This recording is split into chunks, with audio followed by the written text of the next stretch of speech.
ৰাতিপুৱা শুই উঠি পেলাই দেখিলোঁ পকা পকা পুৰা 4টা আম। এয়া চাওকচোন গোটেই আমটো পুৰা পকা আৰু এটা পপাই কাটি আছে আৰু একদম বতৰৰ ফল বতৰত খাব লাগি যে সেইকাৰণে খাইছোঁ। পিছলৈ যদি থৈ দিওঁ আকৌ বেয়া হৈ যাব নহয়। এইটো চাওকচোন কিয়া হ'ব ন ফ্ৰেণ্ডছ, দেখিয়ে গম পাইছোঁ। এয়া পপাই কাটি আছে পুৰা 4টা আম, অকলে এটা আছে আৰু এয়া চাওকচোন কাটি থকা মাজতে কেনেকৈ থপিয়া থপি লাগিছে আৰু ময়ো বাৰু খাইছোঁ আকৌ দেই ফ্ৰেণ্ডছ।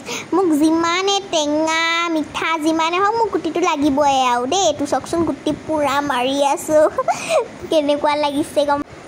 এয়া পুৰা মাৰি আছোঁ দেই, গোটেই থপিয়া থপি যে পুৰা লাগিছে আৰু এই ৰাহুটো চাওকচোন পুৰা একদম গুটি চুবাই আছে হাঁহি হাঁহি, দেখিছেনে ফ্ৰেণ্ডছ।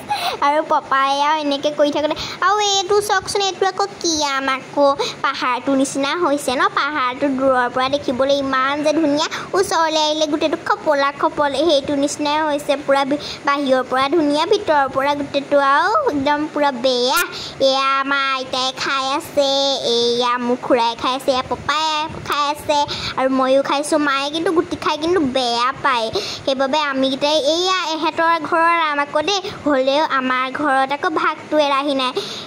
আৰু এয়া আইতাই আৰু মই পুৰা চেলেঞ্জ লগাইছোঁ কোনজনীয়ে বেছিকৈ গুটি খাব পাৰিম।